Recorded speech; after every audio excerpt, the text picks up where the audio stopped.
Hey guys, so I'm going to show assembly of the gear school that me and Ruben Balls put together, collaborated on, and hopefully that'll help make sense on how to assemble this guy. It takes a little bit of trial and error kind of getting used to the system, but once you get used to it, it's awesome.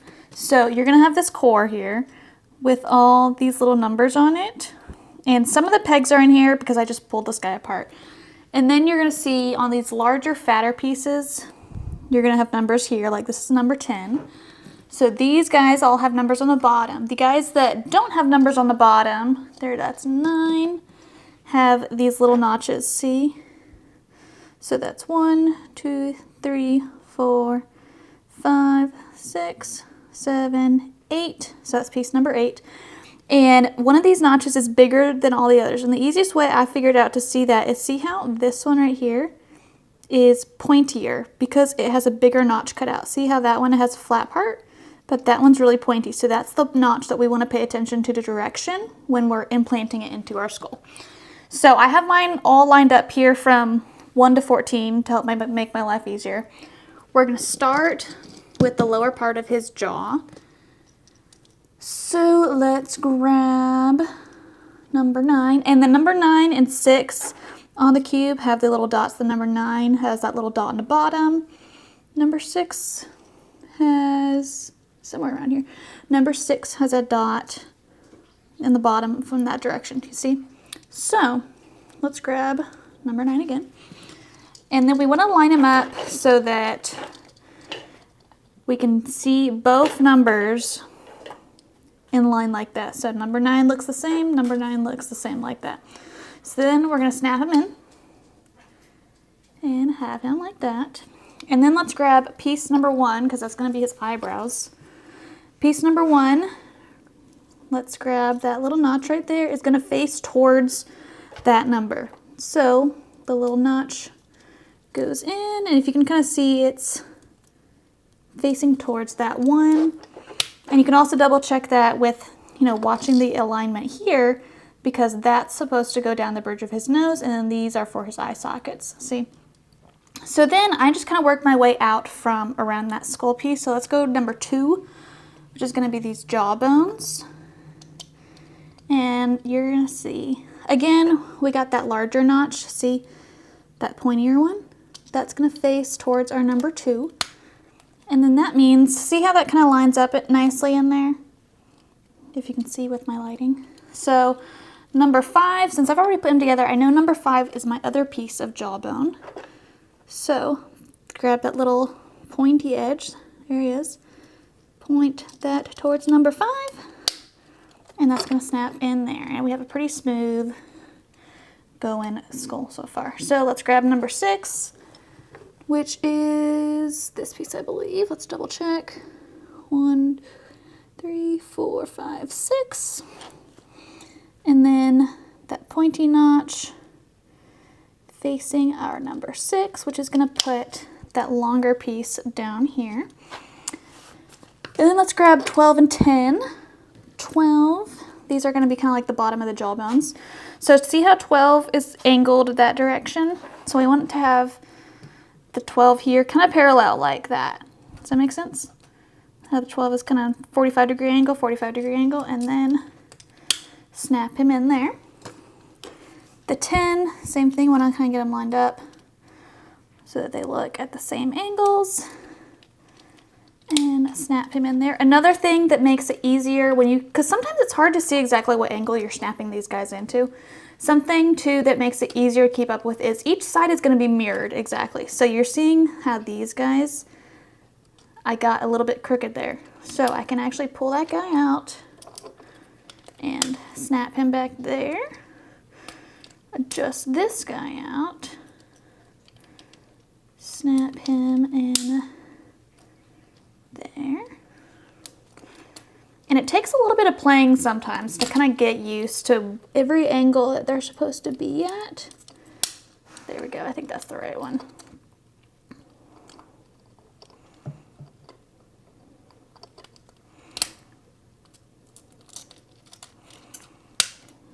There we go, because you want to have a smooth transitions between your pieces. So then let's go to number 14, which is a big brow. And again, You got those 14s, line them up, and you're gonna go in there. And then let's grab our 11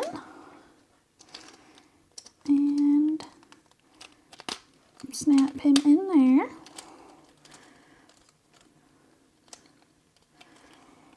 And then let's see number 4, whoops, which is this big guy. This piece for some reason always gets me wacky. Like sometimes it just goes in at the wrong angle and I have to affix it a few times. So we're just gonna do our best. Put in number 4 like that. Let's see how it's crooked there? I'm gonna have to fix that. So let's see, these are a little bit trial and error, but that's okay. That's part of the fun, honestly, of putting it together. And I think actually this piece, that's why it was out of alignment. See how now that top part is smooth? It takes a little trial and error, but you'll get there. 1, 2, 3, 4, 5, 6, 7. This is number 7. Find our pointy edge. Pointy edge towards the 7. Boop. Snap in like that. Oh, they have a pretty smooth edge there. 13. This is easy. We're just gonna snap him in like that. Might need to adjust that. We'll see. And then 8. This is 8. Yeah. 8 pointy side is gonna go. Oh, just kidding. This is 3. My bad. I was like, that angle doesn't look right. See, I was starting to put it in, but I was like, that's poking out weird. That's not right. So, but I read the numbers wrong.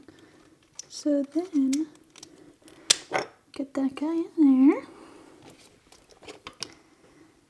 And number 3. Get that guy in there. And look at him. He's all together now.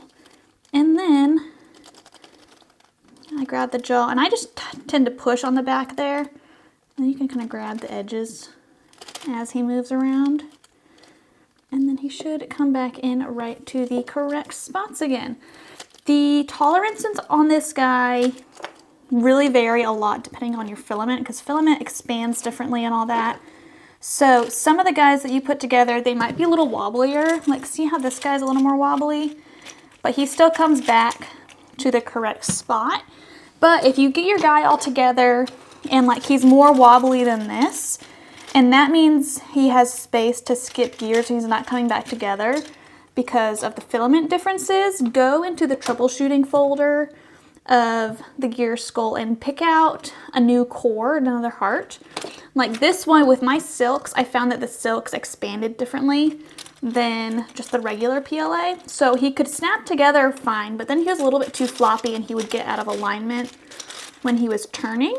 So I actually, this guy is using the -2 heart, I think. If you go in the troubleshooting folder, you'll see different numbers for the hearts, like -1, -2, and also different numbers for the pegs and stuff. Those are just like very tiny differences in the tolerances that will help you troubleshoot depending on what filament you use. So if you go in there and you have like a super floppy skull that's like not really staying in alignment properly and stuff like that, like this guy is almost too floppy. You see, I wouldn't mind one tighter on this guy, but he still comes back properly.